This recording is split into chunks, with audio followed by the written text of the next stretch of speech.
de se lancer en franchise, je pense que la première des choses est de voir si le concept est franchisable. Est-ce que ce concept est duplicable? Donc il est important de voir si ces magasins ont une rentabilité suffisante, donc si le concept est rentable, et est-ce que ce concept est à l'instant T duplicable. S'il n'est pas duplicable, il faut retravailler ce concept pour l'optimiser de façon à ce que le concept architectural, mais aussi l'ensemble du concept au sens large, puisse être dupliqué sur l'ensemble du réseau.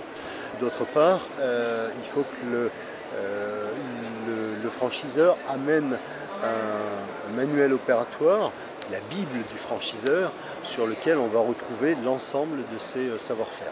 Le premier outil, on est vraiment sur des éléments purement juridiques, c'est le document d'information précontractuel, le DIP. Ensuite, bien sûr, un contrat de franchise qui devra être validé par un avocat expert de la FFF. Ensuite, tous les outils de communication, les outils de pilotage aussi. Et après, indépendamment des outils papier, on a toute la partie animation de réseau qui est essentielle. Je prêche vraiment pour ce dialogue au sein des réseaux. C'est l'échange et le dialogue qui va faire qu'un réseau va grandir et grandir avec efficacité ou se développer plus tranquillement si le climat de confiance n'est pas pleinement au rendez-vous. L'idée, c'est vraiment de bien analyser la situation, d'optimiser les choses et de faire évoluer ce savoir-faire en permanence, de faire évoluer les outils. Et je crois que sur les premiers franchisés, il est très important d'avoir des profils très bien travaillé, d'avoir un franchisé qui soit pleinement en adéquation avec les attentes, avec le cahier des charges du franchisé. Ce manuel opératoire, il doit regrouper l'ensemble des savoir-faire de la franchise. Ce manuel opératoire, moi je préconise de le mettre en place au moment de la formation, puisque dans le cadre de l'intégration du franchisé, il va suivre un certain nombre de formations et à l'issue de toutes ces formations, avant que le franchisé ouvre son point de vente ou son agence, on doit lui remettre le manuel opératoire qui regroupera donc l'ensemble des savoir-faire.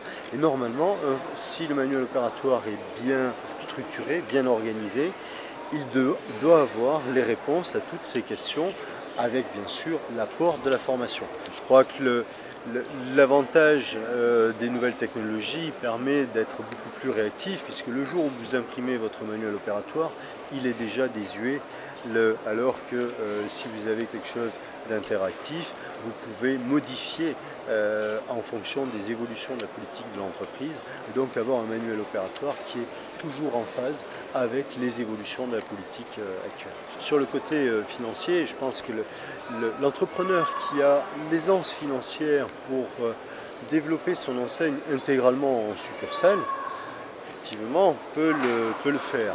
Mais là, on est sur des besoins financiers très très importants. S'il a un apport financier moindre, là, je préconise plutôt qu'il aille sur de la franchise à partir du moment où il a testé son concept. Après, comme toujours, soit on va voir les banques, soit on va voir des fonds d'investissement. Mais dans les deux cas, il faut arriver avec un dossier structuré, très professionnel, montrer les résultats des points de vente pilotes, montrer les performances, l'évolution, le business model et le plan de développement sur les années à venir avec un véritable savoir-faire, un concept différenciant et un concept innovant. Je crois que ça fait partie des clés de la réussite demain en franchise. On va déjà définir le profil idéal du franchisé, et ça c'est vraiment quelque chose d'essentiel puisque c'est la réussite du développement de demain d'avoir des franchisés qui correspondent exactement à ce que l'on recherche. Et si on a des franchisés qui sont dans la politique de l'entreprise, les clés du succès sont quand même plus faciles à trouver que si nous avons des décalages importants. Sur le plan de développement, moi je préconise de développer une enseigne progressivement, J'ai entendu des franchiseurs dire je veux ouvrir 100 magasins en 2 ans. Je crois que là, on est sur des rythmes qui sont vraiment dangereux. Ma préconisation pour un réseau qui se lance, on a 1 ou 2 magasins en succursale, donc les magasins pilotes. Derrière, l'année suivante, on peut ouvrir 1 ou 2 franchises. En année 2-3, on va ouvrir 5 franchises supplémentaires et après on peut passer sur des rythmes de 10 à 20 ouvertures par an, donc ce qui nous amène à une centaine de magasins, l'échéance 6-7 ans.